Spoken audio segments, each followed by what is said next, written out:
Breaking news. U.S. officials now tell CNN that the text messages sent on Signal discussing battle plans to strike Houthi targets in Yemen, that those texts may have caused the U.S. long-term damage to gather intelligence on the group. CNN's Katie Bo-Lillis is here with us with this new reporting. Katie Bo, what are you hearing? Yeah, John, so up until now, we've been talking about Defense Secretary Pete Hegseth's texts to this Signal thread, talking about operational details of these strikes against the Houthis as really sort of the most concerning information that was made public that would normally be very, very classified under sort of normal U.S. government procedures. But my colleague Zach Cohen and I talked to a number of current and former U.S. officials who said there were two other texts in this thread from other officials that were equally concerning for slightly different reasons. One of them was from CIA Director John Ratcliffe, who in the part of the discussion about whether or not to delay these strikes, sends a text to the group where he says, look, if we delay, and I'll quote, that will give the CIA better time to, quote, better identify better starting points for coverage on Houthi leadership. This pretty clearly, according to our sources, indicates that the CIA was doing overhead surveillance on Houthi targets. This is not something that is in and of itself surprising, but offering the Houthis sort of a clear breadcrumb to figure out how the U.S. was surveilling them might allow them to avoid that surveillance in the future.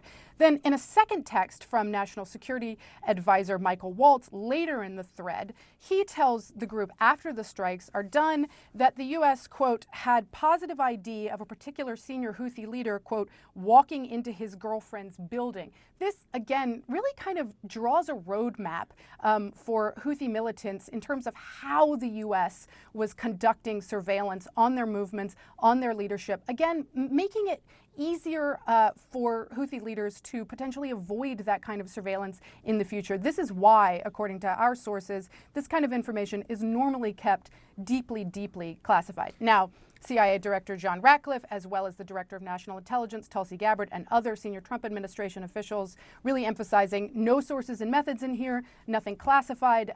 According to our sources, not only is that a bit unlikely, but maybe is a semantic debate at the end of the day. As one of our sources put it, the Houthis have always been difficult to track. Now you just highlight for them that they're in the crosshairs, John. Yeah, this seems to get to the, quote, methods in the sources and methods phrase there. Katie Bo-Lillis, thank you so much for that new reporting.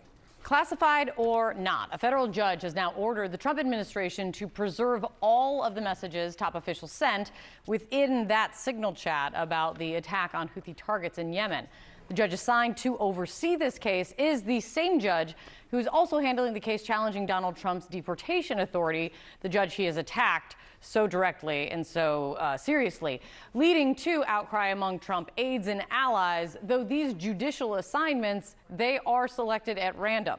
CNN's Caitlin Polantz joins us right now with much more. And Caitlin, people around the president, they're now saying that this judge cannot oversee this case, must be taken off. But where do things stand this morning? Yeah, Kate, an order is an order from a court, whether you like the judge or not. And in this case, it is now in writing on the books of the court. The Trump administration does need to preserve all of the Signal chats at all of the agencies where those cabinet officials and the intel chiefs were texting about Yemen attack plans. Those Signal chats must be preserved from March 11th to March 15th. That's essentially when that chat was taking place, or a window around it. The judge says that he wants an update by Monday, but the administration, they even came into court yesterday before Judge Jeb Boasberg, saying they were working on it, at least at the Defense Department, and that the Treasury Department, the Treasury Secretary Scott Bessent, he had already had images taken of the Signal chat. The reason this lawsuit is in court is because an outside group, American Oversight, was suing, saying there's a right to federal records and a need for them, for the archives, for the possibility of future investigations, for the public's knowledge. The executive director of American Oversight, after this hearing, after this order came in yesterday, said the public has a right to know how decisions about war and national security are made, and accountability doesn't disappear just because a message was set to auto-delete. Their major issue was the Signal chat, the use of Signal and the auto delete function there. There were messages in this chat set to delete after a week or 4 weeks. That's a little bit different than how most federal records work. It's really hard, Kate, to get a lawsuit like this off the ground, but by God, American Oversight did it.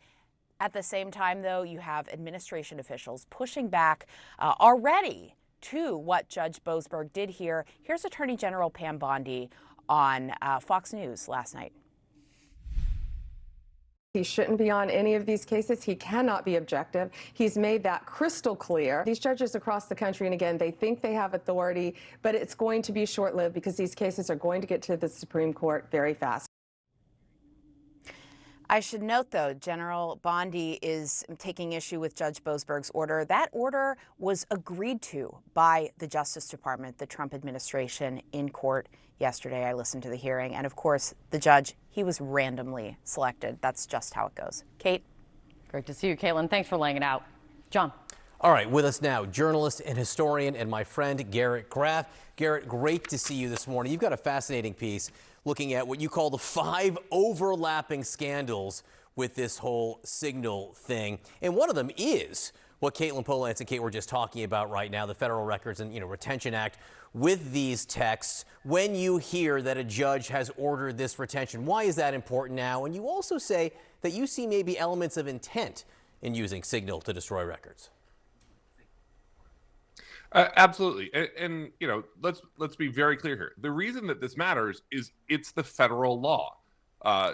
Conversations like this, documents like this are supposed to be preserved under the Federal Records Act by law. That's one of the main reasons that serious government conversations and classified and sensitive government conversations are supposed to take place on government networks. That was part of why this scandal was so startling to so many people who work in and around government, the military, and the intelligence community.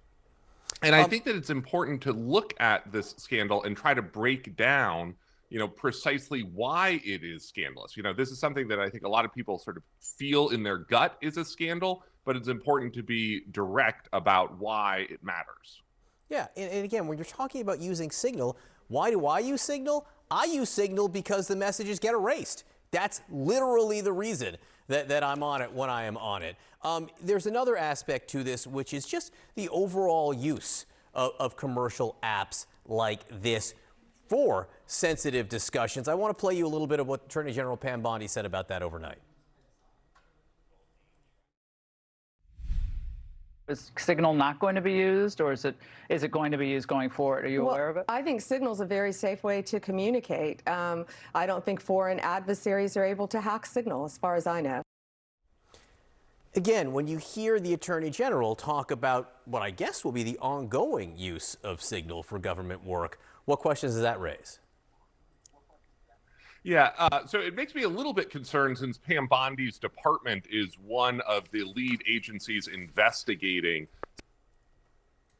really understand why this is a vulnerability. So yes, Signal is encrypted in the messages in between the phones, but the messages are not encrypted on the phones at either end.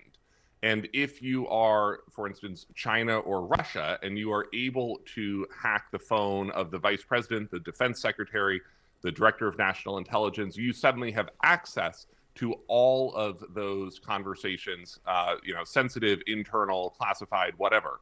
And the reason to be concerned about that is because we actually understand that that is happening right now. There is a major cybersecurity intrusion by a Chinese group known as Salt Typhoon that has been pillaging U.S.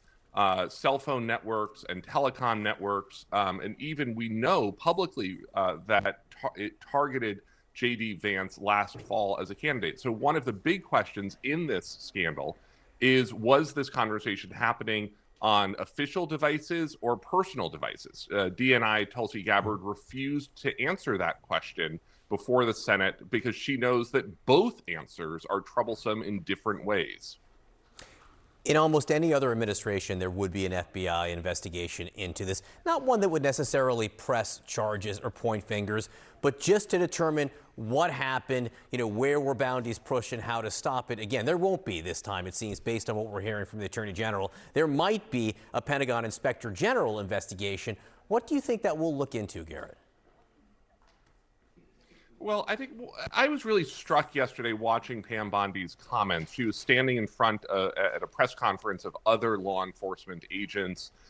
If any one of the people in the background of her press conference had texted a buddy on Signal, hey, U.S. F-18s are going to be attacking the Houthis at 1:45 p.m. today in Yemen, that person would be fired and criminally prosecuted. And the fact that there is a different standard for the cabinet officials in the Trump administration sets a tremendously poor example for everyone who works for them. And that's a major reason, again, why this scandal should matter to these organizations. No doubt. All right, Garrett Graff, great to see you this morning. Thanks so much.